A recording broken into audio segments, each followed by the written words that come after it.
Hello again, everybody. Welcome back to a new Screencast lecture. Tonight, we're going to be doing part 3 of our cell organelles series, and this one's going to wrap it up, so let's get started. The main topic today is that we want to be able to identify the difference between a plant and an animal cell. Several ways we can do so. Let's take a look at this drawing. This is a what? Is this a plant or an animal cell? What do you think? Well, it's a plant cell. And how do we know? Well, there's various ways you could do so. First of all, when you look at this drawing, you can see a number of things that plant cells have that animal cells don't. Plant cells have a cell wall. That's usually the easiest thing to spot. Plant cells also have a fairly regular shape. They're roughly rectangular. If you look at it, it kind of looks like bricks, and that's because of the cell wall. Plant cells also feature chloroplasts. So look for that distinctive green color, and that will give you a clue that it's a plant cell. And you should remember that chloroplasts contain chlorophyll, which allows photosynthesis to happen.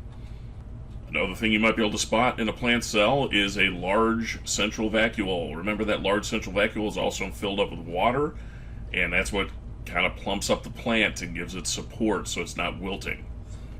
Now let's take a look at animal cells. Animal cells, if you look at them, you won't see a cell wall. You don't see the greenish color, the chloroplasts. They do have lysosomes. Now, lysosomes usually indicate animal cells.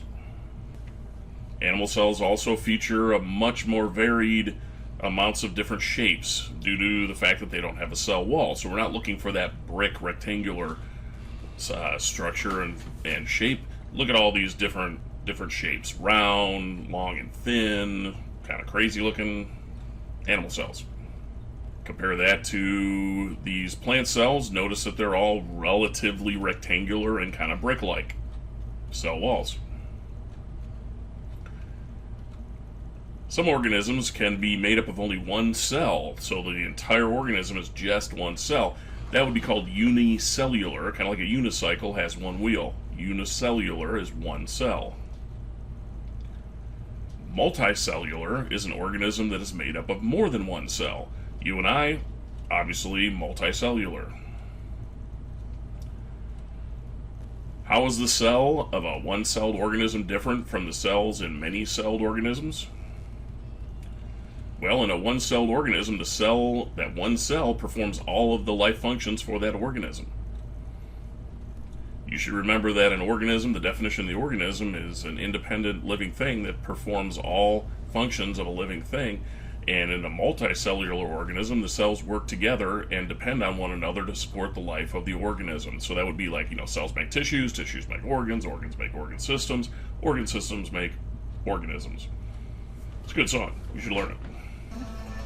Well, that's our SCL for tonight. Hope you enjoyed it. Part 3 of cell organelles. Check out the other 2 if you haven't watched them yet. See ya!